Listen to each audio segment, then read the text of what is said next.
आज की कहानी के माध्यम से हम जानेंगे मनुष्य किस किस की आयु जीता है। मनुष्य को 100 वर्ष की आयु कैसे मिली, कैसे भगवान ब्रह्मदेव ने मनुष्य को 100 वर्ष की आयु दी थी। आज की इस कहानी से हम जानेंगे मनुष्य को 100 वर्ष की आयु कैसे प्राप्त हुई। हो सके तो कहानी को पूरा सुनेगा और अपने दोस्तों सगे संबंधियों में यह वीडियो जरूर शेयर करिएगा।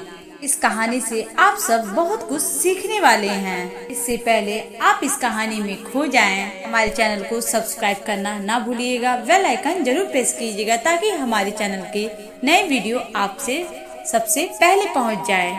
नमस्कार दोस्तों, स्वागत है आप सबका हमारे चैनल लाइफ स्टोरी में। ये कहानी शुरू करते हैं। हंस मानसरोवर झील के पर्वत शिखर पर बैठा हुआ था और अपने विचार में मग्न था। उसी के नीचे कैलाश पर्वत पर भगवान शिव विराजमान थे। उसी पर्वत के समीप जहाँ पर हंस बैठा था, तभी हंस का ध्यान 3 जीवों पर चला जाता है, जिनमें से एक गधा, एक कुत्ता, एक उल्लू था। ये तीनों हंसते हुए चल पड़ रहे थे और आपस में बातें कर रहे थे कि अच्छा हुआ कि मैंने अपने आयु के 20 साल ब्रह्मदेव को दे दिया। से ही गधा भी कहा कि अच्छा हुआ मैंने भी अपना आयु का 20 वर्ष ब्रह्मदेव को दे दिया। से ही वह तीनों प्रसन्न मुद्रा में चले आ रहे थे। वह तीनों को देखकर हंस वहां से उड़ता है। पास में कैलाश पर्वत पर भगवान शिव विराजमान थे। वह हंस भगवान शिव के पास पहुंच जाता है और भगवान शिव से कहता है, हे भगवान, मैंने आज बहुत ही बड़ी आश्चर्यजनक घटना देखी। हंस की बात जब भगवान शिव जी ने सुनी, भगवान शिव कहते हैं, तो हंस क्या देखा तुमने? हंस कहता है, हे भगवान, मैंने देखा 3 जानवर, 3 जीव इधर ही चले आ रहे हैं कैलाश पर्वत की ओर। प्रसन्न है। तीनों आपस में बातें कर रहे हैं कि मैंने अपनी आयु ब्रह्मदेव से कम करवा ली, कि बहुत अच्छा काम किया हमने। इसी तरह अपनी आयु का वर्णन करते हुए चले आ रहे हैं। ये लोग बहुत ही ज्यादा प्रसन्न थे। आखिर इसका क्या कारण है? कहते हैं, हंस, मेरी बातों को ध्यान पूर्वक सुनो। भगवान ब्रह्मदेव ने श्रेष्ठ की रचना की है। ब्रह्मदेव ने हर जीव को उपप्रदान की है। समय की बात है कि यह 3 प्राणी, गधा, कुत्ता और उल्लू, यह तीनों मिलकर भगवान ब्रह्मा के दरबार में पहुँचे। ब्रह्मदेव ने जब इन तीनों प्राणियों को आते हुए देखा तो कहते हैं, कहो वत्स, क्या बात है? तो वह तीनों कहते हैं, हे प्रभु, आप हमें यह बताएं, हमें कितनी आयु दी है? हमारी आयु निर्धारित कर दीजिए। वहीं पास में बैठा हुआ मनुष्य भी कहने लगा, हे भगवान, आप मेरी भी आयु निर्धारित कर दीजिए। मनुष्य को आप कितनी आयु दी है? भगवान ब्रह्मदेव तब कहते हैं, तुम चारों ध्यान पूर्वक सुनो। हमने तुम चारों को 40-40 वर्ष की आयु दान की है। जाओ, तुम आराम से अपनी आयु को भोगो, सृष्टि में रहो। जब यह बात गधे ने सुनी, गधा कहता है, भगवान, आपने यह क्या कर दिया? हमारी आयु 40 वर्ष कर दी। मैं तो बोझ ढोते ढोते मर जाऊंगा। हे भगवान, हे ब्रह्मदेव, मेरा आपसे निवेदन है कि आप मेरी आयु 20 वर्ष कम कर दें। ब्रह्मदेव उस गधे से कहते हैं, देखो गधा, मैं तुम्हारी उम्र कम कर दूंगा, लेकिन अपने इन साथियों से पूछ लो, तुम्हारी आयु कौन लेगा? अगर इनमें से कोई तुम्हारी आयु लेने को तैयार हो जाए तो मैं तुरंत तुम्हारी आयु कम कर दूंगा। पास में जो मनुष्य बैठा था वह कहता है, भगवान, यह आयु आप मुझे दे दो। मेरी आयु मात्र 40 वर्ष है। 40 वर्ष में क्या कर पाऊंगा? इसीलिए हे प्रभु, यह आयु मुझे दे दीजिए। शिव यह बात हंस से कहते हैं और जब यह बात ब्रह्मा जी ने सुना, कहते हैं, तथास्तु, मैं तुम्हें 20 साल की तुम्हारी आयु मनुष्य को दे देता हूँ। ऐसे मनुष्य की आयु, मूल आयु 40 वर्ष की ही थी, क्योंकि ब्रह्मा जी ने दी थी, और 20 साल जो कि गधे ने मनुष्य को दे दी, से मिल करके 60 साल हो गया। गधा भी बड़ा ही खुश हुआ कि गधे ने सोचा, तो मुझे तो हमेशा बोझा ही ढोना है, मेरी आयु भी कम होनी ही चाहिए। जब ऐसे ही कुत्ते ने देखा तो कुत्ते ने भी ब्रह्मदेव से कहने लगा, हे प्रभु, आपने मेरे साथ भी अन्याय किया है। हे प्रभु, मुझे भी जो लोग मिलते हैं डंडा ही मारते हैं। भूखा रहता हूँ, मुझे भोजन नहीं मिलता है। 40 साल जीकर मैं कितना कष्ट भोगूंगा। मेरी भी 20 साल की आयु कम कर दीजिए। मैं इतना लंबा साल नहीं जी सकता। प्रभु, अगर मैं इतना साल जिया तो मेरी स्थिति दयनीय हो जाएगी। इधर उधर मार खाता हुआ फिरूंगा, इसलिए आप मेरी भी आयु कम कर दीजिए। भगवान ब्रह्मा जी कहते हैं, इन्हीं युवों में से किसी से पूछ लो, अगर तुम्हारी आयु कोई लेना चाहता है तो मैं इस प्रकार तुम्हारी आयु कम कर दूंगा। वहीं पास में बैठा हुआ मनुष्य कहता है, ब्रह्मदेव, मैं 60 साल में क्या करूंगा? 20 वर्ष भी आप मुझे ही दे दीजिए। ऐसे ही ब्रह्मा जी कुत्ते के भी 20 वर्ष मनुष्य को दे देते हैं। मनुष्य की आयु बढ़ करके 80 वर्ष हो जाती है। ये सब घटना देखकर उल्लू को रहा नहीं गया। आखिर उल्लू कैसे पीछे रहता? उल्लू कहता है, हे ब्रह्मदेव, मुझे भी आपसे शिकायत है। इतनी लंबी आयु मैं भी नहीं जीना चाहता। मुझे तो दिन में ठीक से दिखाई भी नहीं देता, मैं तो केवल रात को ही देखता हूँ। मैं इतनी लंबी आयु लेकर क्या करूँगा? भगवान, मैं तो सिर्फ पेड़ की डाल पर बैठकर ही देखता रहता हूँ, फिर मैं इतनी लंबी आयु लेकर क्या करूँगा? मेरी भी 20 साल की आयु कम कर दीजिए। भगवान ब्रह्मदेव कहते हैं, हे उल्लू, तुम भी किसी को देख लो, अगर तुम्हारी कोई उम्र लेना चाहता है, तुम्हारा आयु कोई लेने को तैयार होता है तो मैं तुम्हारा भी आयु कम कर दूंगा। वहीं बैठा मनुष्य कहता है, ब्रह्मदेव जी, मेरी आयु तो अभी 80 वर्ष हुआ है। 80 वर्ष में मैं कौन कौन से कार्य करूँगा, इसीलिए यह 20 वर्ष भी मुझे दे दीजिए। ब्रह्मा जी कहते हैं, ठीक है वत्स, तू का 20 वर्ष भी मैं तुम्हें प्रदान कर देता हूँ, तथास्तु। इसी तरह से तीनों जीव से आयु लेकर के मनुष्य की आयु 100 वर्ष की हो गई। इस प्रकार वह तीनों जीव प्रसन्न होकर ब्रह्मा जी के यहाँ से आ रहे हैं।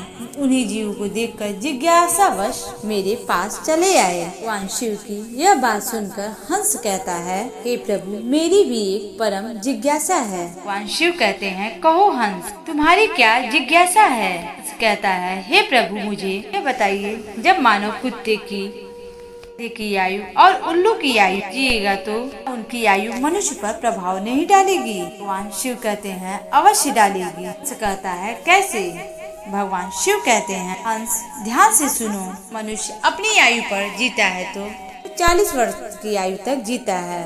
इस बीच वह एक इंसान की तरह जीता है और यह 40 वर्ष उनके लिए बहुत ही ज्यादा महत्वपूर्ण होंगे। कुछ करेगा या कुछ बनेगा, सब कार्य वह 40 वर्ष के अंतर्गत ही करेगा। किसी को चोर बनना है, किसी को डकैत बनना है, किसी को राजा बनना है, जो भी बनना हो इन 40 वर्षों में ही बन जाएगा। 40 वर्षों में ही उसकी बुद्धि की परीक्षा होगी। शौक, मौज और आराम की जिंदगी जीने के लिए हमेशा अच्छे जीवन की हमेशा अच्छी सोच रखेगा। 40 वर्ष में उनकी बुद्धि सीमित रहेगी। हंस कहता है, हे भगवान, आप मुझे यह बताइए, गधे की आयु में मनुष्य कैसे जीवित रहेगा? भगवान शिव कहते हैं, देखो हंस, 40 वर्ष के बाद मनुष्य का जीवन गधे की तरह हो जाएगी। 40 तक की आयु में जो उसने आराम किया था, अपनी जिंदगी आराम से जी थी, का भार उस पर आ जाएगा।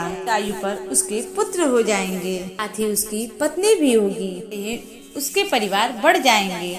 परिवार बढ़ जाएगा तो उसे कमाना पड़ेगा, मौज मस्ती छोड़नी पड़ेगी। और अगर वह मौज मस्ती भी करेगा तो लोग कहेंगे बूढ़ा हो गया है और मौज मस्ती कर रहा है और इसके बच्चे भूखे मर रहे हैं। भगवान हंस से कहते हैं, सुनो हंस, 40 के 60 साल के बीच की जीवन गधे की तरह हो जाएगी। क्योंकि गधा बोझा ढोता है, से ही मनुष्य को परिवार का बोझ ढोना पड़ेगा। कभी नाती आ रहा है, कभी पोता आ रहा है, कभी कोई गोद में बैठा हुआ है, कभी किसी काम को कर रहा है तो कभी किसी कार्य को कर रहा है। इस तरह से वह मनुष्य गधे की तरह कार्य करेगा। हंस ने यह बात सुनी तो भगवान शिव से कहा, प्रभु, मैं आपकी बातों को सुनकर बहुत परेशान हूँ। प्रभु, मनुष्य कुत्ते की जीवन कैसे जिएगा? शिव कहते हैं, सुनो हंस, मनुष्य 60 वर्ष पूरा कर लेता है तो उसका शरीर कार्य करना बंद कर देता है, की शक्ति कम पड़ जाती है, उसके ऊपर बुढ़ापा हावी हो जाता है, इससे उसका परिवार बढ़ जाता है, उसकी बहू आ जाती है, उसके नाती पोते हो जाते हैं और फिर उसकी बात कोई नहीं सुनता है। जैसे कि कुत्ता लड़ता रहता है, कुत्ता भौंकते रहता है, ऐसे ही मनुष्य किसी न किसी से लड़ता रहता है, अपने में ही भौंकते रहता है और इसकी कोई मान्यता भी नहीं है। देख सकते हैं आपके आसपास ऐसा होता भी होगा। आजकल के घरों में बड़े बूढ़ों को कौन मानता है, उनकी बातों को कौन सुनता है, कोई कुछ भी नहीं सुनता। कुत्ते की तरह उन्हें खाना देकर एक कोने में उन्हें रख देता है। जैसे कि घर में कोई कूड़ा कचरा, बहुत सारे लोग तो आजकल अपने बच्चे बूढ़े माँ बाप को अनाथ आश्रम में छोड़ देते हैं, जैसे कि उनके घर का एक बोझ हो।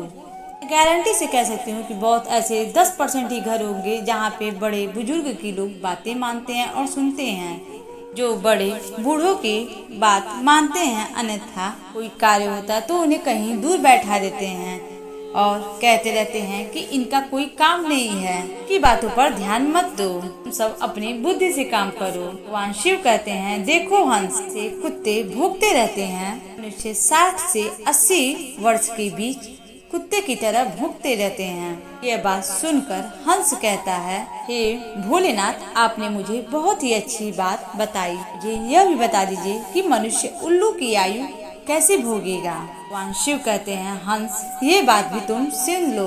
भी मनुष्य 80 वर्ष पार करता है, उसकी उल्लू की आयु आरंभ हो जाती है और 80 वर्ष पूरे करते करते के शरीर का पूरा बल समाप्त हो जाता है, कि शारीरिक शक्ति रहती ही नहीं है। और शारीरिक शक्ति जब समाप्त हो जाती है, उसका हाथ पैर काम करना बंद कर देते हैं और उसकी आंखों की रोशनी भी चली जाती है, कानों से सुनना भी बंद हो जाता है और उसके सारे दांत टूट जाते हैं और वह घर के दरवाजे के पास बैठ जाता है। किसी को देखता है ना किसी को सुनता है, किसी को देखता भी है तो उसे साफ नहीं दिखाई देता है, धुंधला टाइप का दिखाई देता है। जैसे कि उल्लू दिन में बैठा रहता है तो उसे कुछ भी नजर नहीं आता है, न कुछ उसे दिखाई देता है। इसी तरीके से 80 वर्ष के बाद मनुष्य भी बैठा रहता है, उससे कुछ कोई बोलता है और ना ही कुछ कोई सुनता है। बिल्कुल उल्लू की आयु मनुष्य 80 वर्ष बाद जीता है। आचरण उल्लू करता है, वही आचरण मनुष्य भी करता है। शिव कहते हैं, हंस, इसी प्रकार मनुष्य इन तीनों की आयु जी लेते हैं, उसके 100 वर्ष पूरे हो जाते हैं। भगवान शिव कहते हैं, हंस, यही कारण था तीनों उल्लू, गधा, कुत्ता तीनों बहुत प्रसन्न थे। आयु कितने वर्ष की क्यों न हो, किंतु आरामदेह होनी चाहिए, वह आरामदायक और सम्मानजनक हो। कि आयु 100 वर्ष के बजाय अच्छी मानी जाती है। हंस, यही कारण था कि गधा, कुत्ता और उल्लू तीनों हंसते हुए चले आ रहे थे। हंस कहता है, हे भगवान, आप मेरी यह जिज्ञासा शांत की, मुझे संसार की सबसे अच्छी बातें बताई।